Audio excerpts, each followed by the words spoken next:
Dr. Hulquist, who is a professor here at UM, and he kind of had something to do with the building of UMOM and the creation of it. Can you explain what exactly you had to do with UMOM? Certainly.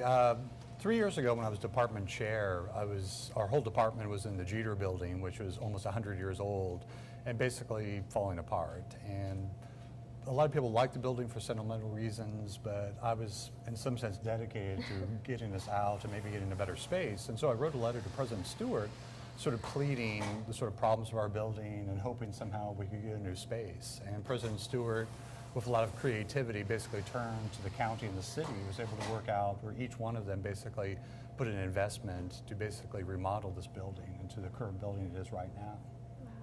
And I heard you had something to do with the name. Can you tell us about that? We're the whole sort of group that was in charge of trying to find a name for the building. We're just sort of sitting around. It wasn't necessarily brainstorming, but there was an idea that we're on Main Street. It is the University of Montevallo, and so then you start putting letters together, and then you got University of Montevallo and Main Street, and then that's sort of clunky to say. And so then we said, well, maybe we'll just make it an acronym and make it into UMOM.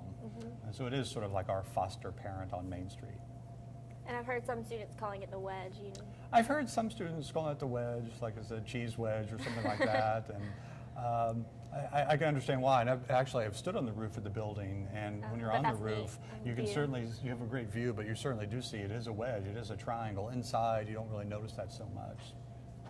How do you feel the differences between this and Jeter, the comparison? The difference is stunning. I've been here for a number of years. I feel so much more like a professional in this building. It's clean, it's well furnished, the lighting is great, the windows are incredibly functional. The classrooms certainly, and people can say, are oddly shaped, various triangles and trapezoids and things like that, but they're really surprisingly functional. And occasionally there's columns somewhat in the middle of the classroom, but students just work around it, and I just yell louder, and students in the back seem to be able to hear me. One of the surprising things I like is actually from my office window on the 3rd floor. I have a great view of Montevallo's downtown and sort of the rooftops, and almost has this sort of gritty industrial New York feel, like I'm in a loft or a loft district. So that's been surprisingly nice. And most every experience here has been really positive, and I think it's really great that the university is being more tied to Main Street and the town itself. I like to see more interrelations going on.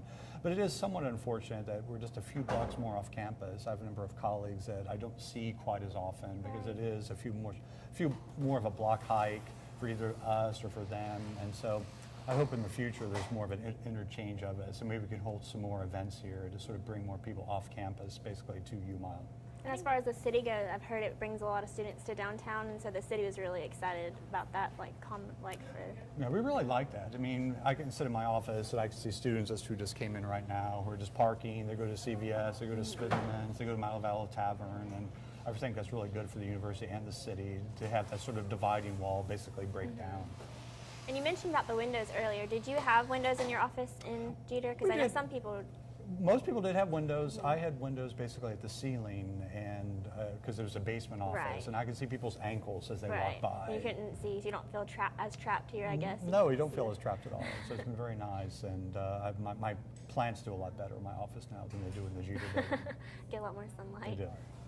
So from start to finish, do you feel pleased with the project that came about? Oh, I'm incredibly pleased. In fact, I'm somewhat suspicious. I don't even know if suspicious is the word, but worrying, because it was a sort of big leap to move to Main Street in a building that was not an academic building originally. It was basically housed Alabama Power and its offices.